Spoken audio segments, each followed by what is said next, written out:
There are stories that begin with a mystery, and there are stories that end with silence.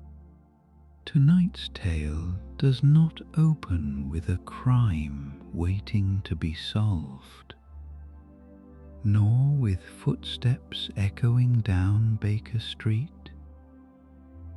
nor with the sharp spark of deduction that once defined a brilliant mind. Instead, it begins with distance. Distance from London, distance from the noise of the world, distance from the man Sherlock Holmes once was. Time has moved on. The world has changed, and even the greatest minds cannot remain untouched by the passing years. In this final story, we do not meet the famous detective at the height of his powers, but rather in their quiet aftermath, a man who has stepped away from the public eye, a man who has exchanged crowded streets for open fields, and urgent cases for long, thoughtful silences. This is not a story about proving intelligent. It is not about triumph or applause. It is about what remains when the applause has faded. What becomes of a mind that once burned brighter than all others, when it finally chooses to rest? As we listen tonight, let us not rush. Let us walk slowly.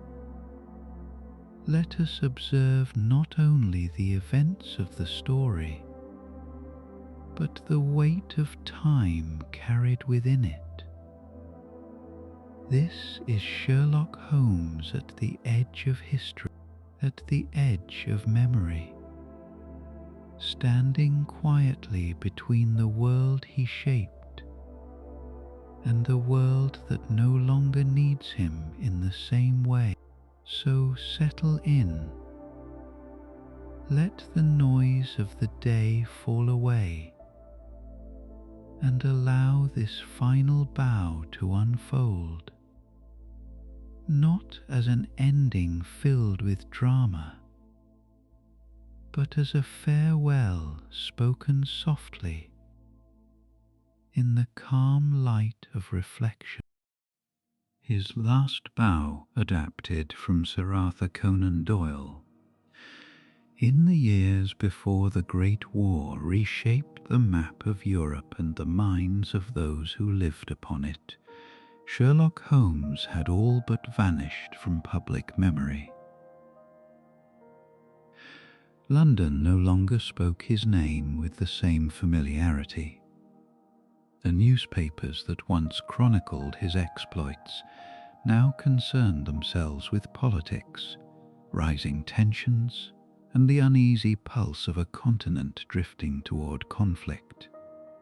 Baker Street had moved on. New tenants had come and gone. The footsteps that once echoed up those narrow stairs were no longer his. To the world, Sherlock Holmes had retired. Yet retirement for a man like Holmes did not mean absence. It meant withdrawal, a quiet repositioning away from the noise where observation could continue without intrusion. He had chosen the countryside, far from the gaslit streets and clattering hansom cabs, settling into a modest farmhouse on the edge of the South Downs. There, among rolling hills and open skies, he kept bees.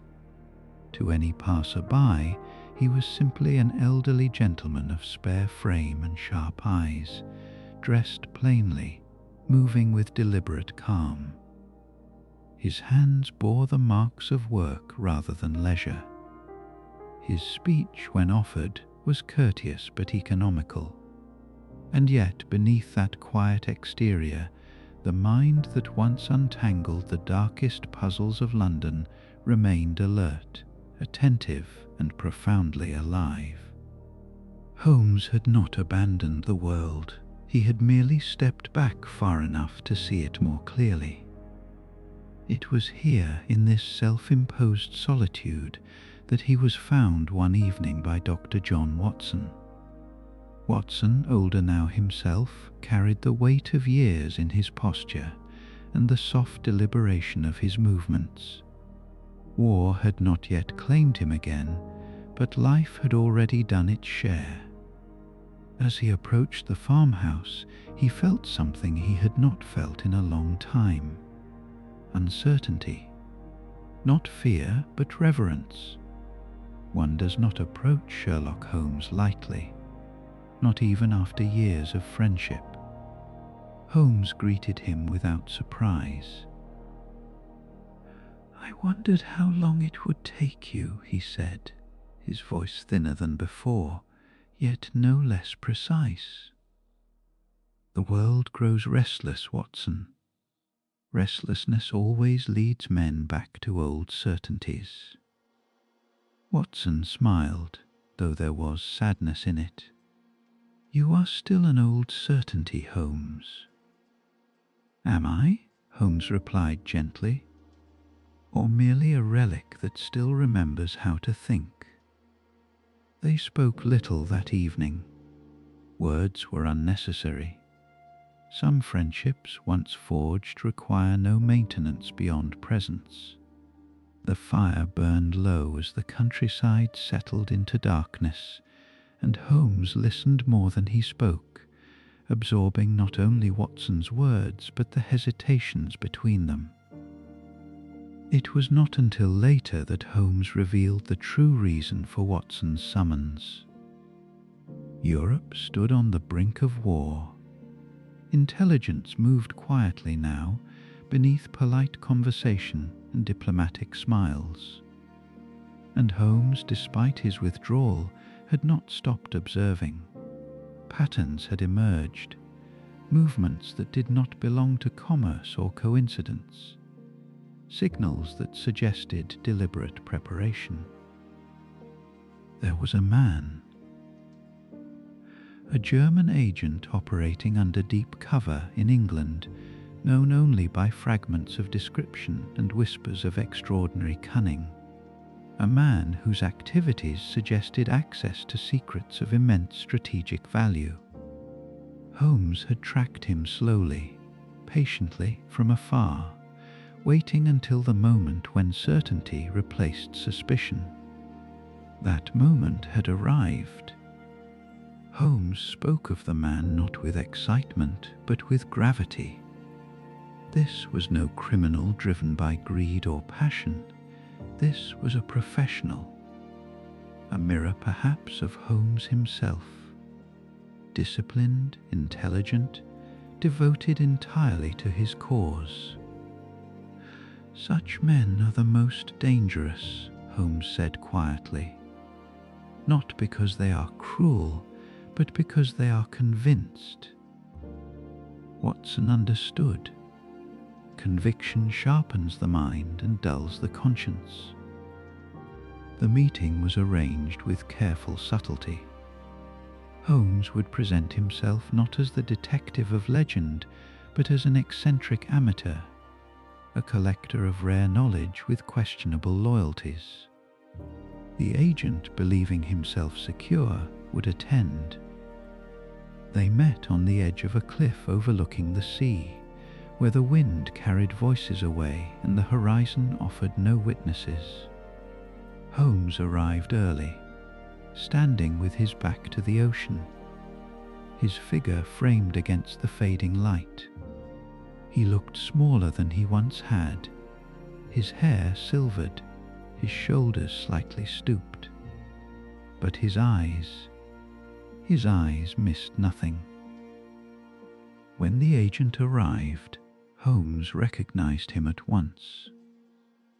The man moved with confidence, dressed impeccably, his manner relaxed but alert.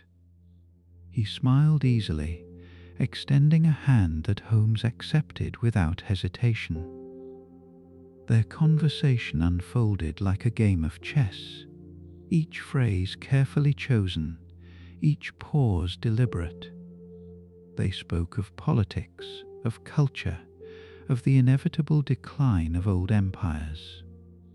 Holmes listened more than he spoke, guiding the dialogue with gentle questions that revealed far more than they concealed.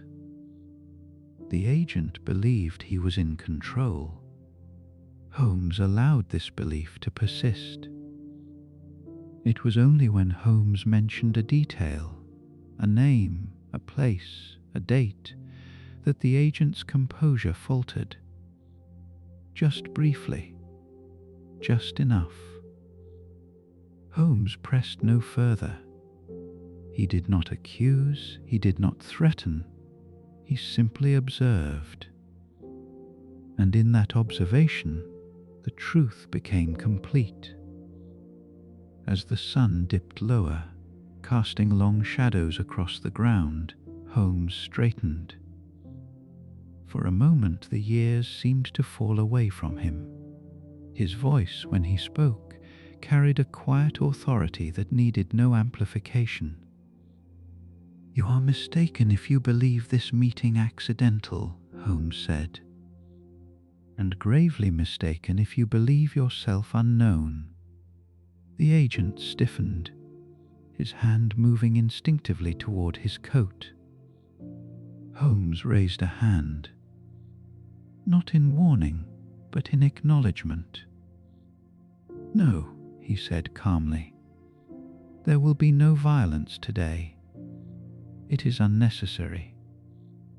He spoke then of the evidence, of the movements observed, the messages intercepted, the inconsistencies too precise to be coincidence. He spoke not as a prosecutor, but as a man explaining an inevitability. The agent listened in silence, his confidence dissolving into something colder and harder.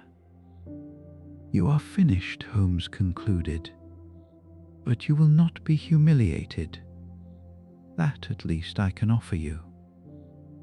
For a long moment neither man spoke. The sea below crashed rhythmically against the rocks, indifferent to human schemes. Then the agent inclined his head.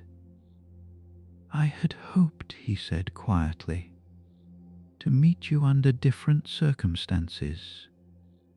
"As had I," Holmes replied. When it was over, when the agent had departed under arrangements already set in motion, Holmes remained by the cliff alone. The wind tugged at his coat, carrying with it the salt and vastness of the sea. He did not feel triumph. There was no satisfaction in this victory, only completion. This was not the kind of case that would be chronicled in newspapers or recounted in drawing rooms. There would be no applause, no acknowledgement. History would move forward, unaware of how narrowly it had been nudged. Holmes preferred it that way. Later, as he walked back toward the quiet of his farmhouse, the sky darkened fully, stars emerging one by one. He felt the weight of his years then, not as burden but as accumulation. Every case, every deduction, every narrow escape had led him here, not to fame, not to legacy, but to understanding. The world did not need him as it once had, and that was acceptable.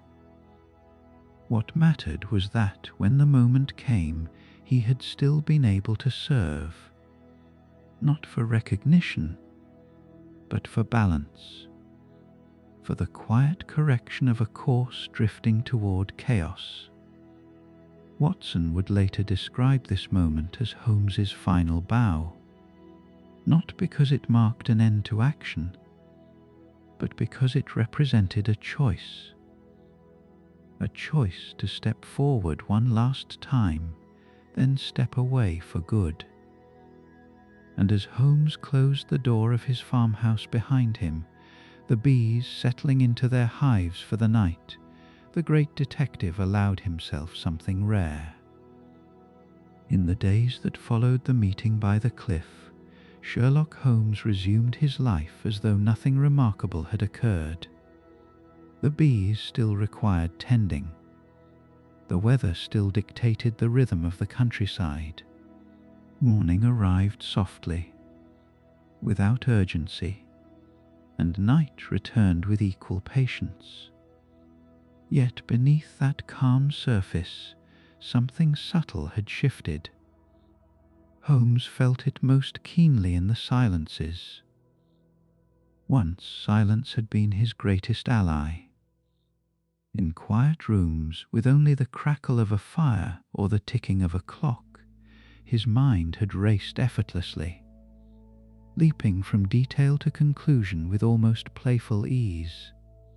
Silence had sharpened him. Now, silence invited reflection. As Holmes moved through his days, he found his thoughts turning not toward puzzles yet unsolved, but toward moments long past. Not as distractions, but as gentle visitations. Memories did not intrude. They waited respectfully until invited. He remembered Baker Street, the narrow stairway worn smooth by countless steps, the familiar smell of tobacco and old paper, the chair by the window where he had spent hours gazing down upon the street, observing patterns invisible to others. He could still see it clearly. The way the light fell in late afternoon, the subtle shift in shadows that signaled the approach of evening. That room no longer existed as it once had, and yet it remained intact within him. Holmes did not regret leaving it behind. Regret implied longing. What he felt was acceptance. Time, he had learned, does not erase. It rearranges. Watson stayed with him for several days after the meeting. They spoke of many things, though rarely of the case itself. Some matters did not require analysis. They had both understood the significance without needing to articulate it. Watson watched Holmes carefully, noting the slight tremor in his hands when he lifted his teacup, the measured way he rose from his chair. These were not signs of weakness, but of adaptation. Holmes had always adapted. One evening, as they sat outside beneath a sky heavy with stars, Watson finally spoke what had lingered between them. "You could have refused," he said quietly. "No one would have blamed you." Holmes nodded. "That is precisely why I could not." Watson waited.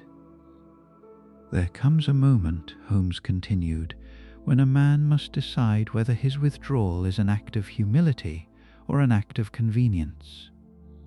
I needed to know which it had become." "And now you do?" Holmes looked out across the darkened fields. "Yes." Watson said nothing more. Friendship at this stage of life required restraint as much as loyalty. As the nights grew colder, Holmes found himself writing more frequently. Not case notes, those belonged to an earlier era, but reflections, observations of the world as it was becoming. He wrote about the acceleration of events, the shrinking of distances, the increasing reliance on systems rather than individuals. Once it had been enough to understand a man to predict his actions. Now men acted as parts of larger machines guided by ideologies rather than impulses. Holmes did not condemn this change. He merely observed it. The skills that had once set him apart were becoming institutionalized. Intelligence gathered by networks rather than individuals. Decisions made by committees rather than minds. Efficiency replaced insight. He felt no bitterness. Progress, he knew, required sacrifice. Sometimes the sacrifice was a singular way of seeing the world. There were moments, however, when he missed the clarity of a well-posed mystery. A problem bounded by logic, solvable through attention and patience. The modern world offered few such comforts. Its complexities were vast and diffuse, resistant to the neat resolutions he had once provided. Holmes found solace in the bees. They worked without question, without ambition. Each knew its role, performed it fully, and then yielded to the next. There was wisdom in that simplicity, a society functioning not through brilliance, but through balance. Watching them, Holmes often thought of himself as he now was, no longer the sharpest instrument, but still part of a larger order. One afternoon a letter arrived from London. It was unsigned, but Holmes recognized the hand at once. A former associate, now embedded within the machinery of government, wrote briefly, cautiously. The message conveyed respect and gratitude, though neither word appeared on the page. Holmes read it once, then placed it carefully among his papers. Recognition, when it came this late, felt unnecessary. What mattered was that the work had been done.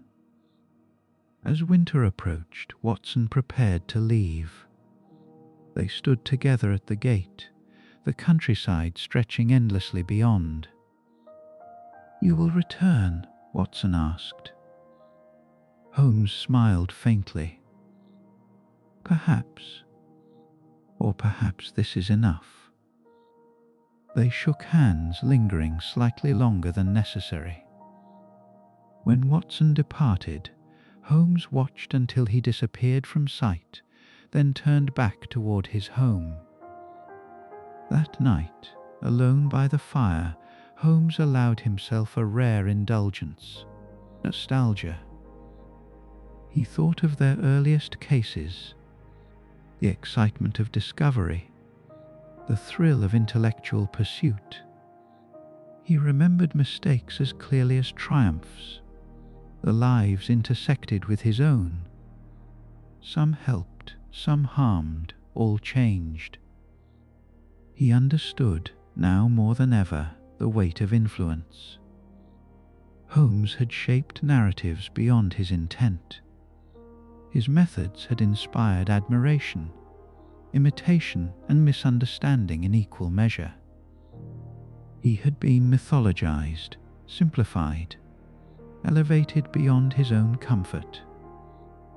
That myth no longer belonged to him, and perhaps that too was as it should be. In the quiet hours before dawn, Holmes rose and stepped outside.